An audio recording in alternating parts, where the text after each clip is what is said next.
So the first sober Super Bowl was like halfway through. It's like, okay, we're getting ready to bring out the root beer floats, and I'm just like, what has happened to my life? what on earth?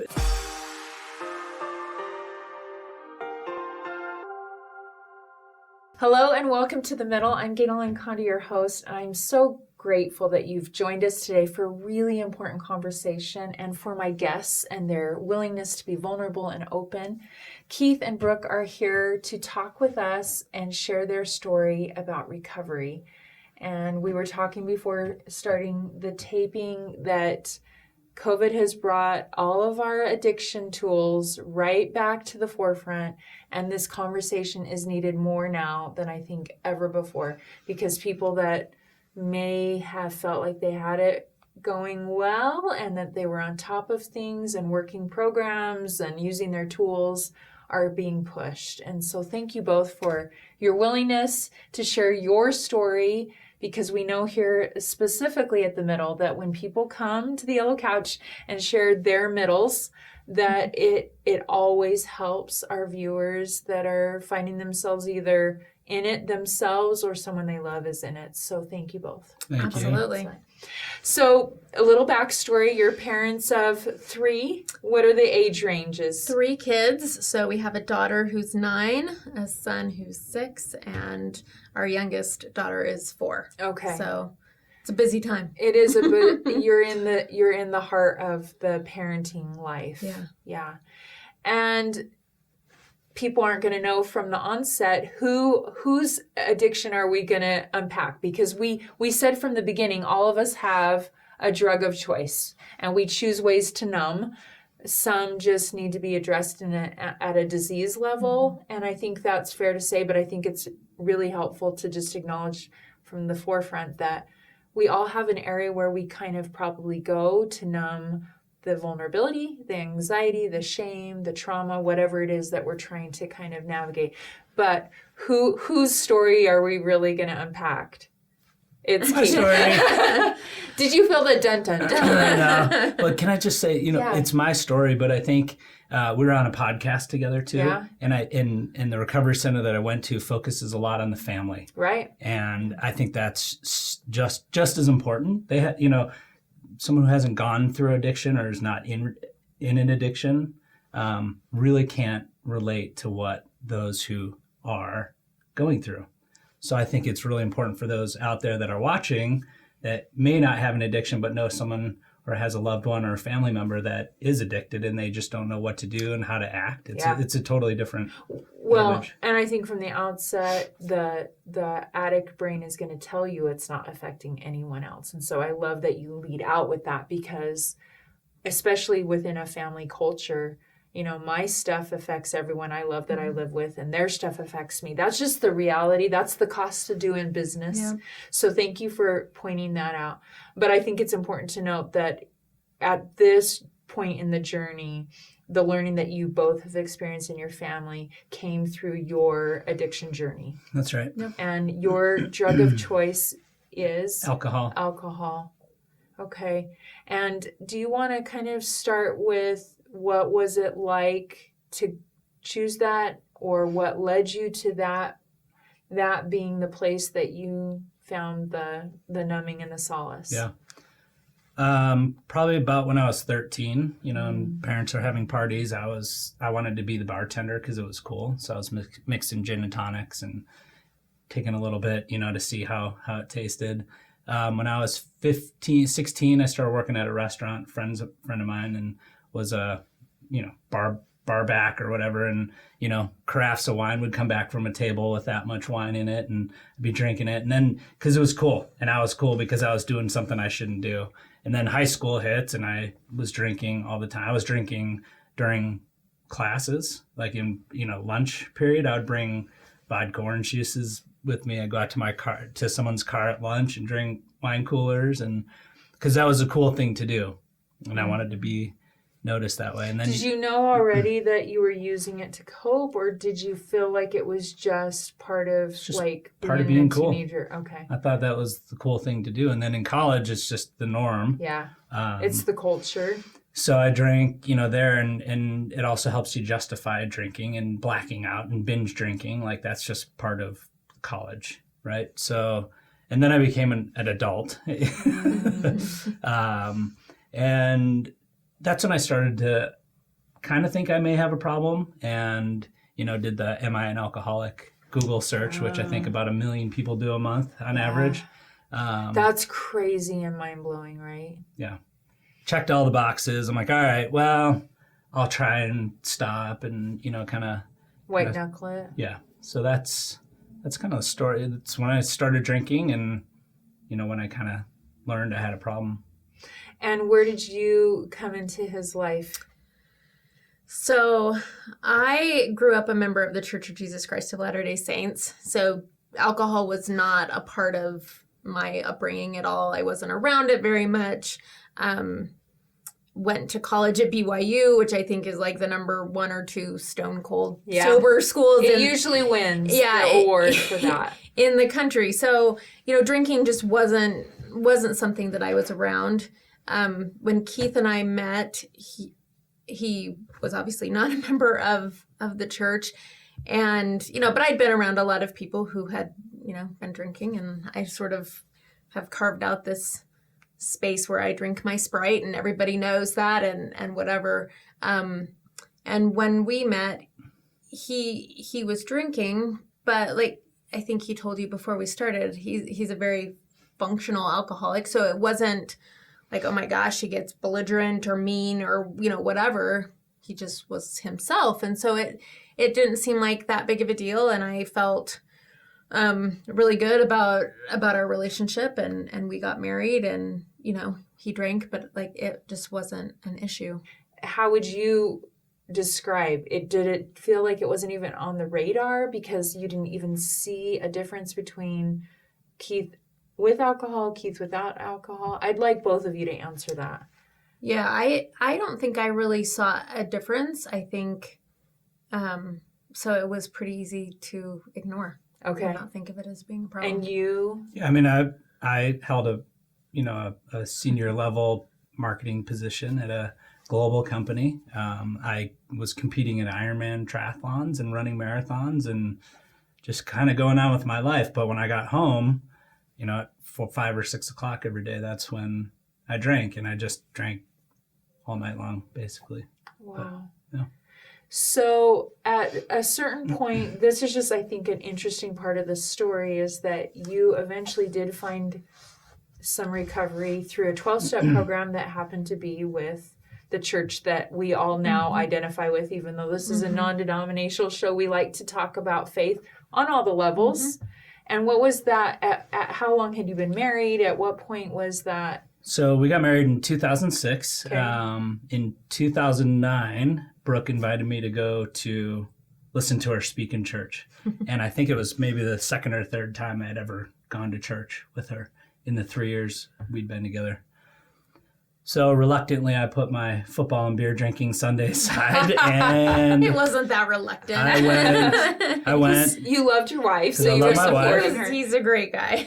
And I went to church, and after sacrament, actually with maybe after the third hour, a couple came up and said, Back in the olden days. Yeah, it was 3 hours. It was 3 hours, in Relief Society and Elders Quorum. They made an announcement. and they came up and said, we're here to announce a new program at the church. Gets me every time. Sorry. And you don't need to apologize for crying when you're on the yellow couch because we like tears. It was we're here to announce a 12-step program through the church, and it's free, and it starts Tuesday. And that week before, whoever asked you to speak that Sunday, right? Like if you see God's hand in all this, right? Yeah, so it was funny that you say that because I think that week I was outside the bishop's office just like talking to someone, and someone came up to the counselor who had asked me to speak and said, "Hey, I'm sorry I never got back to you about speaking." And he said, "No, that's okay. I was inspired to go a different way." And that's, so he had been inspired to ask me to speak, which is the only reason Keith was there. And after after church, we're driving home, and I'm like, they'd made the announcement in Relief Society, and I'm thinking, oh my gosh, she's going to think I totally set him up. And I knew nothing. I knew nothing about this program. I didn't know it was coming. And so, yes, seeing God's hand, 100%. Yeah. And just for information, that program is available to anyone, whether you're a member of the church or not. Yep. And it's based on the 12 steps, but it has an LDS flavor. Yeah. I think that's a healthy way to say that. Yeah. So did you were you still in I checked all the boxes, but I'm in a white knucklet. What was in the middle of your addiction? How was it starting to manifest that you were like, was there some discomfort? Were you feeling like you were violating your values? What was falling apart, or what was calling you to act? It was maybe a week prior to that I blacked out on the couch and, dumped my red wine on the white couch. And that was kind of a little bit of my first wake up call. The next night I went to an AA meeting, local meeting, and just kind of, I think maybe I went twice, and just kind of sat there and just didn't feel like I fit in. But it was just the timing, and I knew I needed help. And I didn't know where to go. I'm like, okay, AA doesn't work. I'm in therapy. That's working, but it's just bringing up all these issues, and it just seems to be kind of piling it on. So, when they announced that, like, every hair on my body stood up, and I was just like, I grew up Lutheran, going to church every Sunday with my family. I was in the church choir, and I played my trumpet in Christmas and Easter. So I was very active. Culture was so familiar. Actually, when Brooke and I were getting married, I'm like, I'll just join the church if, and she's like, don't join the church for me. Like, join. And by the way, this isn't an Easter, Christmas kind of religion. Well, that's what I said. I was like, you don't just like join the church for like something to do, right? Yeah. I mean, I wanted him to do it if that was what he felt he should do, but not for me. Yeah. Like, it's not a church you join for someone else, I don't think. And you had navigated the mixed faith part of your relationship pretty well, or was there... We may have to have you come back to the Yellow Couch and talk about We have lots of layers. Okay. But you had spilled the wine, but then when you heard that announcement, it resonated with you. It was like, this is where I need to be. Okay. Yeah. And you went to the first meeting. Went to every meeting. And we went together. Yeah. 2 weeks in, I had my last drink February 18th, 2009. And then right at the end, I decided to get baptized into the church. That's a pretty sweet part of the whole story. Yeah. So you join the church, you're in recovery, and then what kind of goes forward? So I stayed sober for 11 years. And it was a really hard transition at first. I was traveling for work a lot, and every time I traveled, that group of friends, I used to be the let's stay out till 4 in the morning. Now all of a sudden I had to step back, and I lost those friendships. So I'm building friendships with people that are more like me, members of the church. And a really funny story, quick. It was the first Super Bowl party. Super Bowl parties to me were bring as much alcohol and chicken wings as you can. Right. And you don't even remember who played or what, right? So the first sober Super Bowl was like halfway through. It's like, okay, we're getting ready to bring out the root beer floats, and I'm just like, what has happened to my life? What on earth? And regardless, like the journey of recovery is that your social circle changes, and what you did socially changes. If your drug of choice is a socially acceptable drug of choice, right? Some drugs of choice are shopping and maybe pornography or other things that are hardcore drug use, and you're not bringing them out at Thanksgiving. But all of a sudden you're like, wait, Thanksgiving without our anniversary without wine. Oh, Super Bowl without alcohol. Well, I think that's one of the things that makes alcohol so hard to get away from, right? I've worked with people in the corporate world where every event is around getting together and drinking. Yeah. And my heart goes out to people that I know are struggling, because I think it's really, really hard. You're like in this surrounded by people who are drinking, trying to be strong, and it's got to be challenging. So for you, did you see a change while he was in recovery?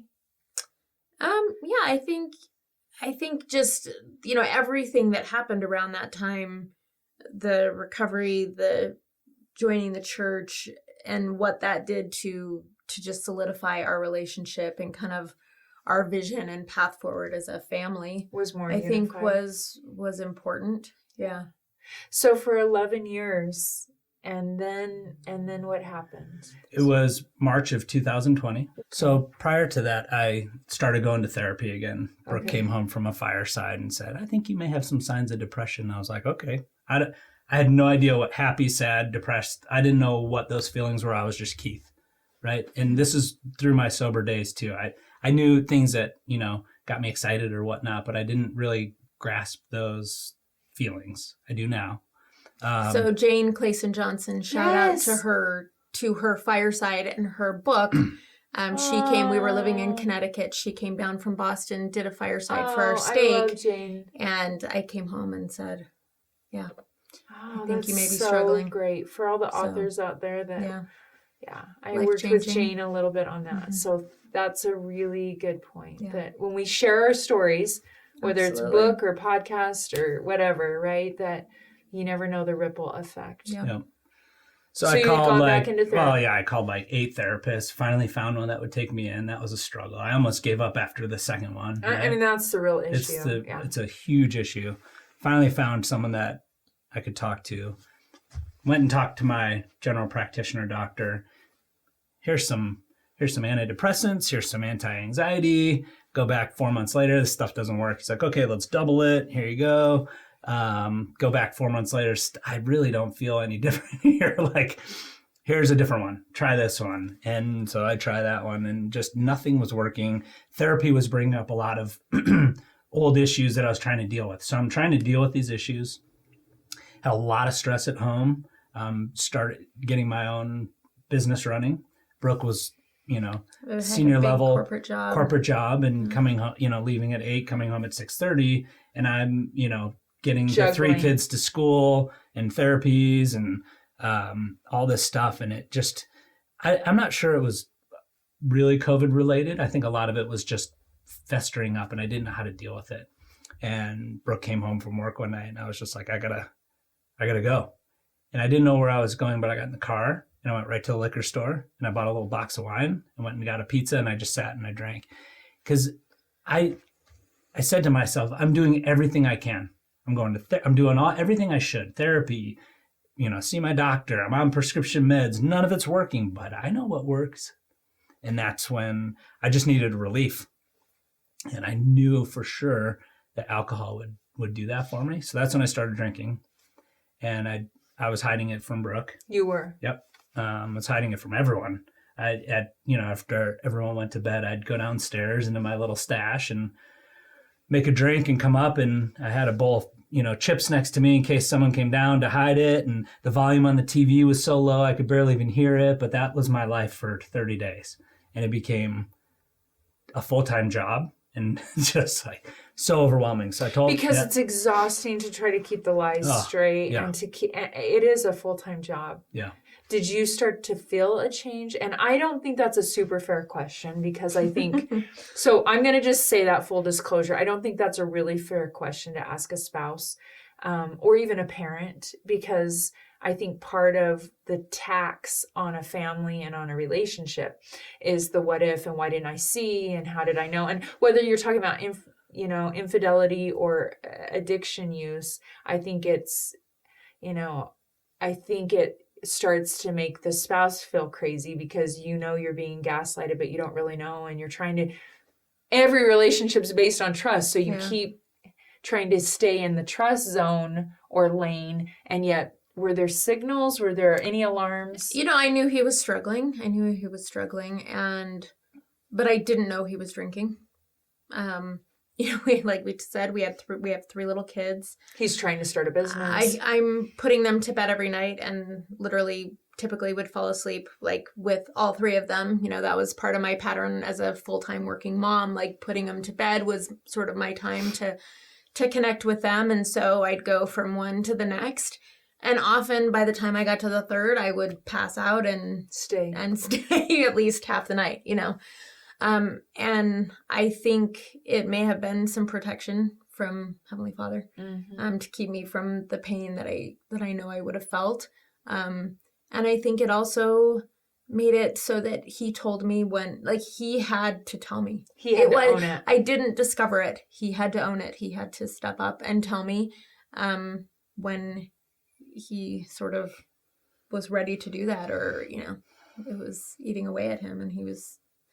What was the tipping point for you that said, this is too much. I'm not okay being not okay?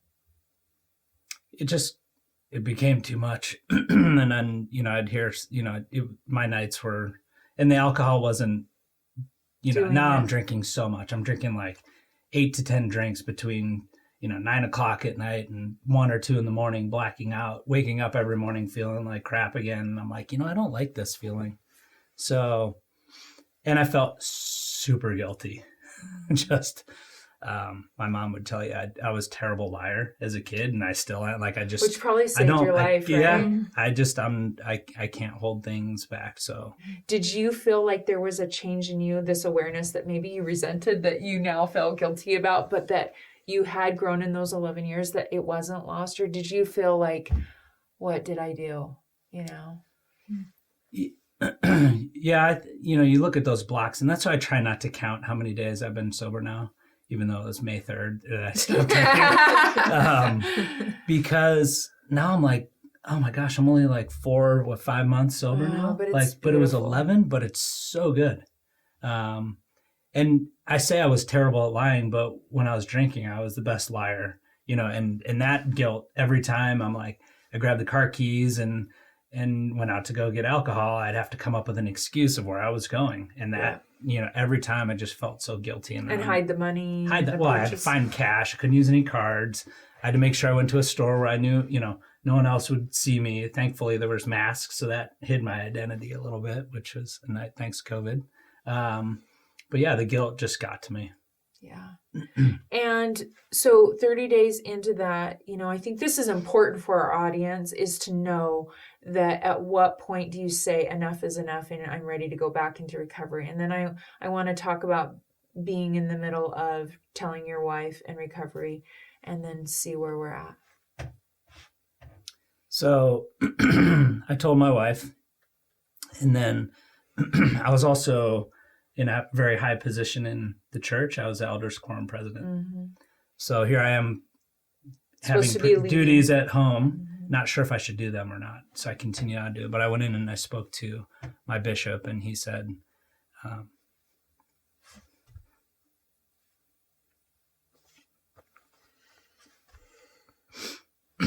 Keith, I love you.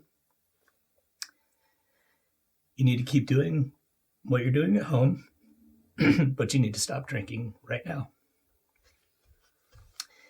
And I just felt like that was a message from Heavenly Father. Like, of course, what I needed was the church and priesthood duties like that. I think that's what kept me sober for 11 years. I never went to support meetings or anything. I don't know how I stayed sober for 11 years. Because you had a service outlet, do you think? Just going, you know, each Sunday and having that support from, and the friends that I'd made, like, are my best friends right now. So I stopped for about 30 days, and then something else triggered. I don't know what, I don't remember, but I went in big time drinking every night again. Because it's doing push-ups in the parking lot, right? Yeah, and part of it was like I was doing these online sobriety meetings, and a lot of that was, for me personally, was you know, people would be like, oh, relapse is part of the process. And I'd be like, then it's okay if I relapse, you know? And it was just, I was doing them like 3 or 4 nights a week, and I was just like, I think that, again, and then just other stressors that I didn't know how to deal with. Right. So I said, I'm going back. And I went back. Now I was drinking all day long, and it was getting, with your kids with my kids around. I never drove. I mean, I was smart enough not to, but hanging out in the yard. But I was drinking around everybody, and no one knew. Like, I was hiding it that well. Wow. But then I was, you know, up to 15 drinks a day, and still blacking out at night.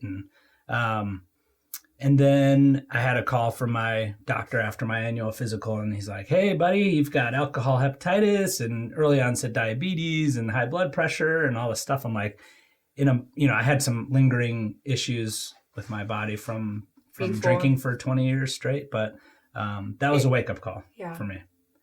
So did you move at this point? So we were planning on at that point. So this is May of 2020. We are already planning to move to Utah. I'd put our house up for sale, and we had already started talking about going into recovery. Said I needed help, and we found a place out here in Utah actually. So I said, okay, when we move there, I'll go to Ampellis Recovery. Say it again. Ampellis. Ampellis Recovery. So I said, we're planning on going there. And we had, you should go now. I'm like, I can't go now. We're trying to sell the house. We're trying to move. I can't leave you to do all that. So we agreed to wait until June until we moved out here. And then the next 30 days of drinking got caught up to me. I had the call with my doctor. And then I called my therapist and agreed I needed to go into detox and stop drinking. So then I told Brooke. Yeah. And how did that feel for you? Well, I mean, it was basically, I'm drinking. I've been drinking again. My health is deteriorating, in bad shape. Google alcohol-induced hepatitis after he went to rehab, and I was like, I could have found him dead on the couch one morning. He said I need to go to detox, and they have a spot for me at 1:00 or whatever, and I said, you need to go. Actually, she said, no, you need to go to Ampellis Recovery. And I said, you don't understand. Like, that's at least a week or two away. Like, I need to keep drinking then. Yeah. If that's going to happen, I need to keep drinking or I could die from shock. So she's like, well, you can't drink here. I said, well, I'm going to go to detox. They've got a bed for me, like, in a couple hours. And wow. Packed my bags and I drove myself there. Wow. And I kind of forgot to mention the name of the facility, so Brooke didn't really know. I wasn't really sure where it was. I mean, 4 days. I thought wow. I wasn't sure if he'd made it or if he hadn't made it, and I mean, we're talking about it so like at some level of normalcy and nonchalant, but when you're living that's intense. Oh, it was. In preparation for coming and talking to you, I was looking through like my daily scripture study notes and kind of journal and just remembering, the pain. Dark days. Not that they were all dark, but there was a lot of really dark times. Yeah. Of mistrust and betrayal and fear and anxiety, all those feelings. What does our family look like? What does the future hold? Yes. Is he going to give up? Is he willing to do this? Like, how does this impact me? And it's a choice. Like, he had to make the decision to go into recovery. Like, I couldn't do that. And I think that's so healthy for spouses out there and parents out there to understand that part of the recovery story. Being in the middle of that has to really be. And then what do the boundaries look around that? I could talk to both of you for hours, and I think this is such a complicated topic that it warrants long conversations. But in the essence of time, a little bit, you did eventually, after detox, come to Utah and enter the recovery program at Ampellis, right? And you learned some really specific things that we want to make sure our audience understands, that recovery for each person may look different, but that and I think recovery, like anything, is a learning experience, right? Sure. And so whatever you learn in 12-step that you learn then in therapy, that then you learn with the program that you were able to go into, was much more a whole body approach, right? Yeah. And Ampellis is a brand new company. They hadn't even opened yet. So they weren't planning on opening until June when I got there. But I relapsed, and then Brooke called them. Another God thing, right? While I'm in detox. So Thursday, as I'm checking out a detox, I call home, and they need to know what your plan is, And I said, hey. She's like, oh, good, you're alive. I'm okay. We got through that. And then she said, I've got, Ampellis lined up for next week. They're opening for you. One person. They're going to run it for you. So I was super grateful for that. And is it inpatient or outpatient? Or inpatient, both? Well, it's a 26-day inpatient program, and then there's 11 months of aftercare support. But the inpatient is 26. And the thing that stood out to me. And do they just deal with alcoholism or all addictions? All addictions. Yep. Yeah. But the thing that stood out for me with with Ampellis was they treat the addiction, right? They don't just write prescriptions. I might have went in there with a bag of prescriptions. I came out with 0 prescriptions. And they treat the science of the brain, the neuropath, and it really helped to understand what these neuropaths are and the damage I've done to my prefrontal cortex and what a normal person's brain looks like versus my brain. And it really all started in positive psychology. No more, I'm an alcoholic, or, putting those labels on. And I'm not discounting that, because that program worked, for so many millions of people and still does. But it just was all of this together. And then we had a diet plan, a fitness plan for us. We had an incredible setting, and all of it together created this healing for me. That was just, we did amino acids to kind of treat the left side. We did some ketamine treatments to deal with the right side of the brain, and really attack the core issues and leave them behind and move forward in a positive manner. I love that. And I think Ampellis, the philosophy is looking at addiction as a disease, as opposed to a moral failing. And I think that helps remove the stigma. Right. Like I use this example a lot, but my sister's husband had cancer a few years ago, and that's something that people talk very freely about, and people The can casseroles rally. come, and everyone Right. helps, and GoFundMe accounts. Which is perfect, Right. right? I mean, I'm not discounting that at all. But with addiction, when someone's struggling, it's like, well, do I tell anyone? Do I not tell anyone? Yes. If I do tell them, what's their reaction going to be? And so it's a very isolating experience to have, both, I think, for the addict as well as for the family. And so I love the philosophy of addiction as a disease that you get in and you treat it. It's not like, Keith, you're a bad person, like you made this choice. It is something that those of us who don't have that level of addiction don't understand. But I just love that it takes the stigma away. I love that you mentioned that, and I love, Brooke, that you talk about the fact that, and touch on the idea that we really value here at the Middle, is that there's this shame factor with what many of us, if not most families, are in the middle of, whether it's unemployment, whether it's addiction, whether it's anxiety, depression, eating disorders, whatever those middles are. And that hinders our ability to get not only help, but support from the people around us. And so I always joke, like, the stuff that's really killing families and killing people are the things we're not talking about. Absolutely. We talk, not to take away, like you said, from cancer battles or other things, but there's stigma around, and that becomes that like stumbling block. And you can listen to 500 podcasts about recovery. It may be 501 that is finally that someone's like, okay. And so I love your openness and your honesty about what recovery did look like, and then relapsing, and then trying again, and relapsing, and finding what works.